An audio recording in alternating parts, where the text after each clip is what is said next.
Cheers, guys.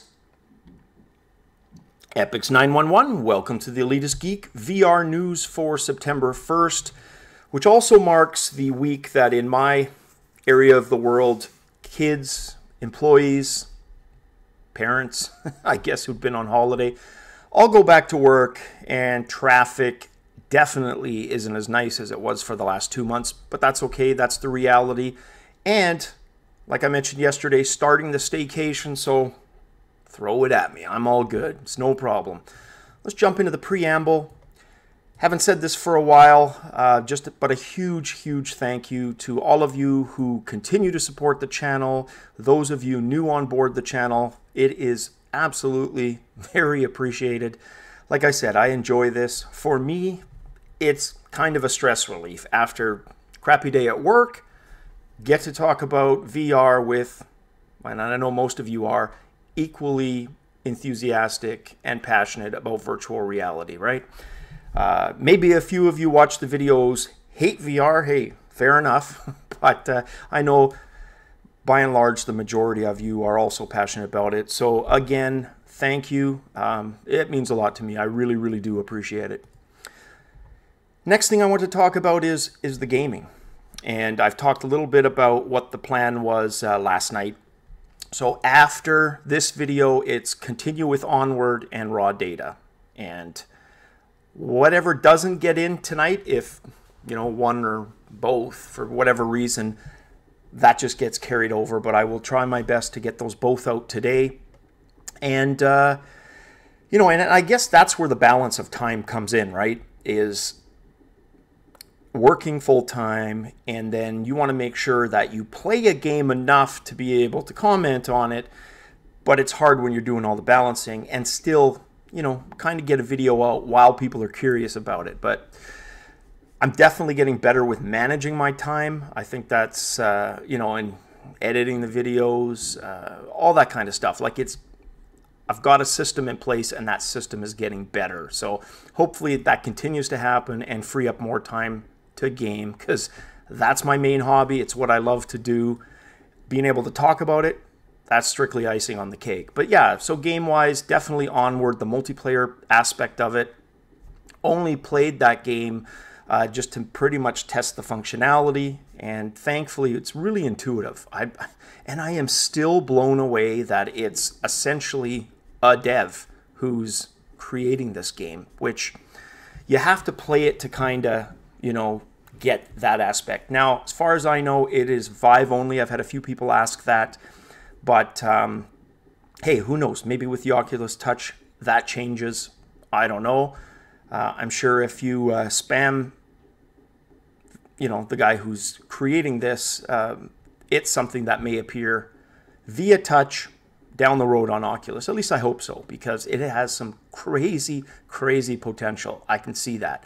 When people hype things, yeah, sometimes hype is just way overboard, but with this game, I think it has the possibility to start something special in the way of virtual reality FPS. Also, we've got Seattle's annual Pax West coming up 2nd through to the 5th, so that's tomorrow. And yeah, I will, there's a big, huge show out for this tournament. We've got both Oculus there, we have HTC there, we've got Sony there, so all kinds of angles, and we're probably going to get the answer to some of our unanswered questions regarding the Sony PlayStation Virtual Reality HMD, the bundle, all that kind of stuff, and certainly, hopefully, some stuff on the HTC and Oculus front as well. So I'll be doing a lot of the coverage of PAX West. It's actually just south of me in Seattle. I wish I had the time to go. Unfortunately, I don't. But that would be something that next year I'm probably going to aim at doing. So just kind of on the back of that, kind of the first news piece to talk about has to do with the PlayStation Move controllers.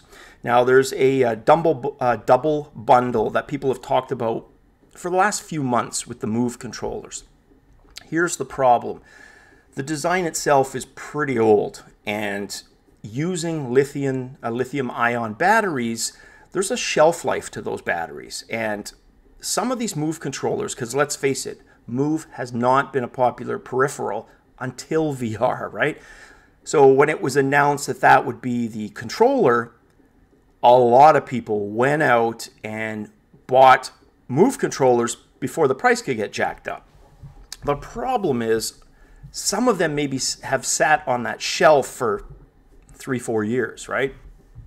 So that's the concern there. The double pack is roughly about $100 US, and if you don't have it, remember it's a critical component to getting the most out of your Sony VR games. So that's coming up too, so October 13th. So I really think we're going to hear some stuff from Sony. Hopefully that impresses, right?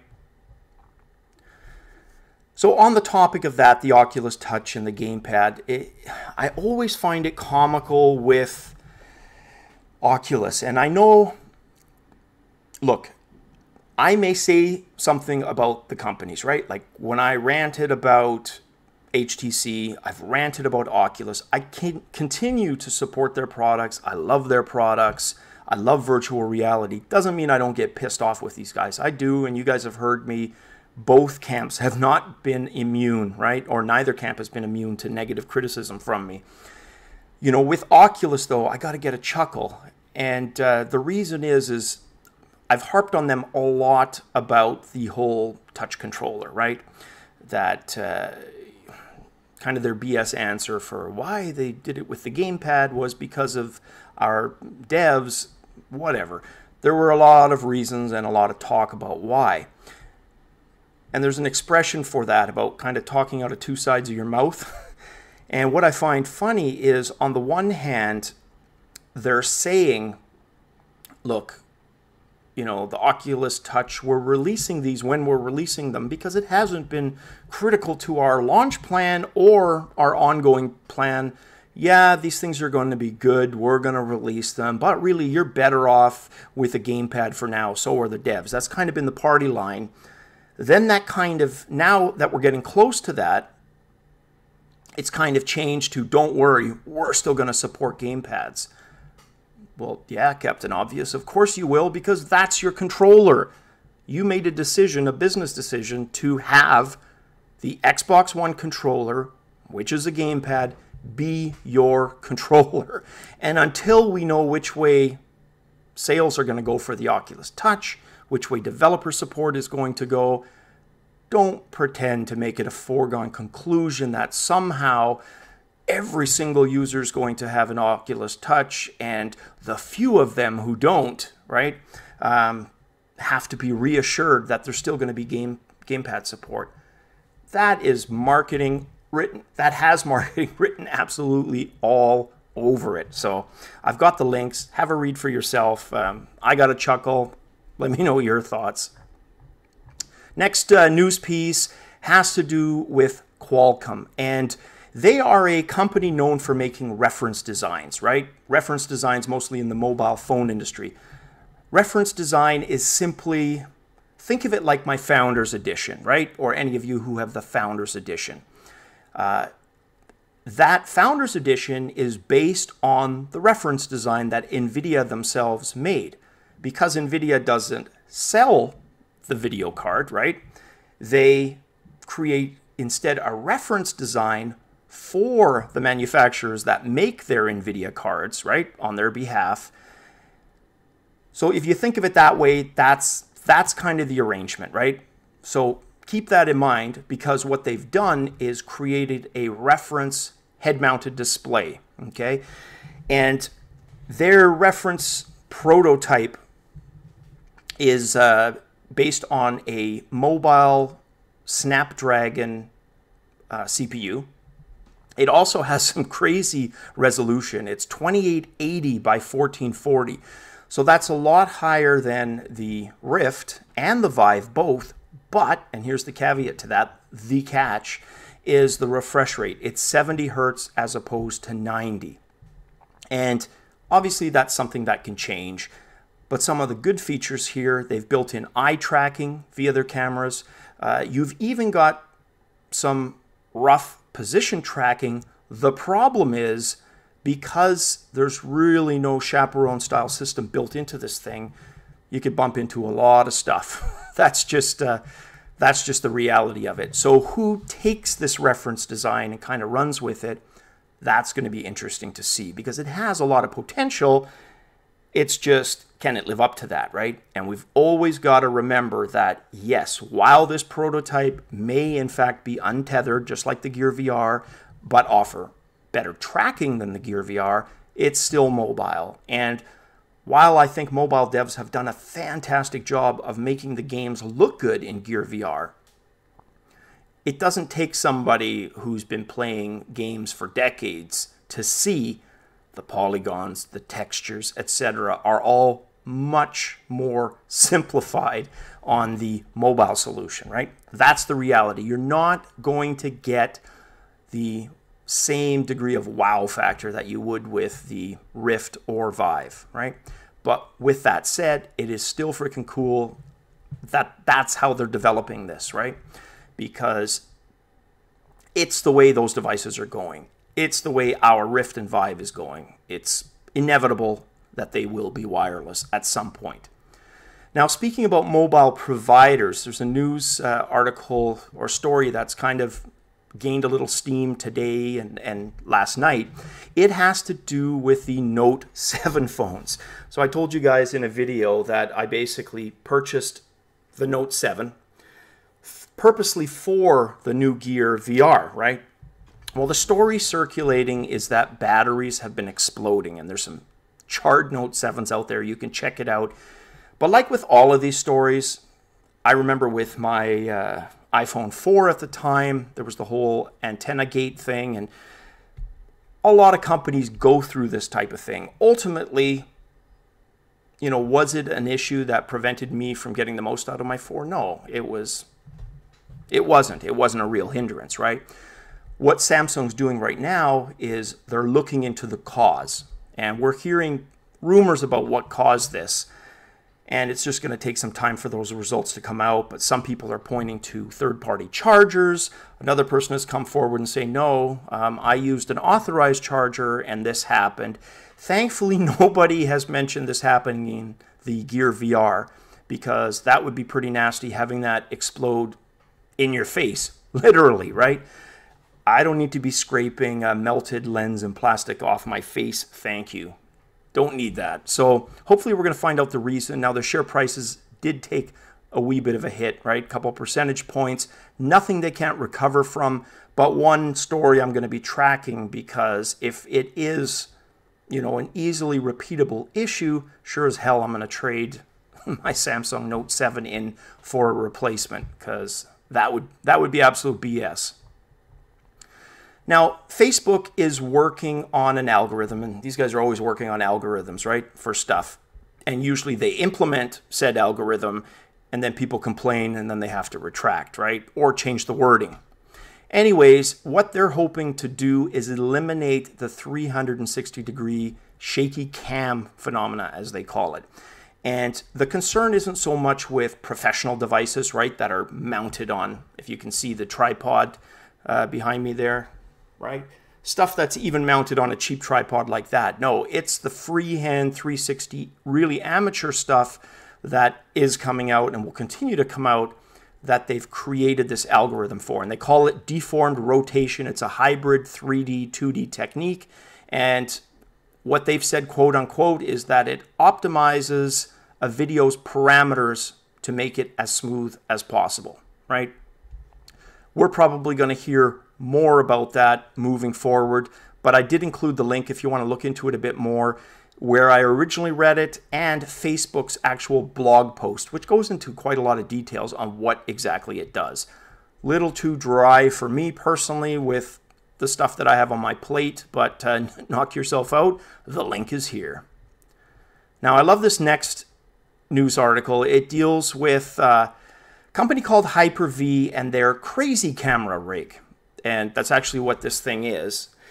It captures volumetric VR using 14 cameras, all right? We've seen devices with a lot of cameras before. Well, let me explain it first, and then I'm going to tell you why I think this has such amazing, awesome potential. And seriously, the kid in me, it just blew my mind when I had this thought, right? So what this does is it allows the software and the phone, they work together to allow for some parallax effect. So there's a video in the link that I'm going to include where there's a beach scene. The user of the HMD is able to not only see the picture, but walk in a bit. Now, I covered something similar in a story about a week ago, but this one allows for more movement, right? And it has a really cool parallax effect. So if you don't watch the video, I'll just quickly describe it. There's basically kind of like a rocky, almost like a lava beachside kind of cliff, right? Maybe 15, 20 feet high. And then the ocean waves crashing into the wall just behind it. As the user moves forward via the parallax effect, that cliff goes down and more of the water becomes exposed. So that illusion of actually being there and walking forward is pretty damn thorough, pretty damn complete, and looks amazing. And this, guys, is where it blew my mind, okay? I went through an exercise probably about 2 years ago where I took my family's Super 8mm film. And this shit is old, guys. Like, look it up. My family's had it in the late 60s, early 70s. I've got childhood films created with this stuff, right? It is color, but it was without sound. There were versions that had sound, but remember, this is before camcorders. Videos were typically 2 to like 8 or 10 minutes long, and the frame rate was a little lower than normal, so you had a little bit of the exaggerated movement effect, like you see with Charlie Chaplin's silent film era, that kind of stuff, right? Not that bad, but more in that direction than even the stable camcorder that came, you know, in the 80s, right? Now imagine the technology, and I have absolutely no doubt that this will happen in the future. I don't know how many years, but I have no doubt. Imagine being able to take an old family photograph, right? A picture from the 50s or 60s, maybe your parents when they were young, your grandparents, doesn't matter. Have an HMD, imagine like an 8K HMD, that can take that picture, recreate the entire scene, and you be able to walk around it. Imagine a childhood picture of yourself. You're 4 years old, right? Your parents when they were younger. Maybe your grandparents were in the picture. Your favorite toy. Being able to load that up and instantly be transported there, right? Being able to walk around yourself as a 3D model. Like, to me, that's just, I know it's going there, but my God, will that be awesome, right? Family members who've passed away, imagine that. You get to see them in this vibrant, like you remember them at their most vibrant, right? At their most alive. So anyways, it blew my mind. It may not blow yours, fair enough, but I just thought that was so cool. And same with the 8mm, right? If there was a way to transform that as well, to just be able to walk alongside your young self. Sorry, man. Time travel blew my mind, right? So check that out. I've got the link below as well. Last thing I want to talk about, just a quick mention, not about the artist specifically, well, a little bit, but more about the technology. So I've talked before about how I see the potential for 360 and the VR merge to be live venues, right? For live events, being at a concert. Well, Bjork, who's, I think it's safe to say she's a little eccentric, right? She's her own person. Had a band in the 80s. I think it was called the Sugar Cubes. I was never a fan, but I never disliked her. I just remember seeing all kinds of strange videos. The one that a lot of my generation would remember is Army of Me, which was just this absolute surreal, trippy video. But anyways, she's really embraced virtual reality. Her latest album has 4 Volnicura or Volnic, something to do with her native Iceland. But she's included 360-degree videos, and apparently one of them is really cool in that you're watching her sing in a room, and in the room there are 24 monitors displaying videos from throughout her career, right? So immediately I apply that to my favorite bands, right? Imagine, like one of my favorite bands, Led Zeppelin. all time. Being able to see them when they were either, you know, taped previously at concerts, and there's not a hell of a lot of footage of the band, right? But the photographs, same thing. Like, that would just be amazing to have that via the technology I talked about. So all of this, that's where it's heading. Man, what an awesome time to be a gamer. What an awesome time to just be alive in general and enjoy virtual reality. I cannot wait. Speaking of that, I'm jumping right into Onward after this, guys, and Raw Data. Cheers, as always, and we will catch you on the flip side.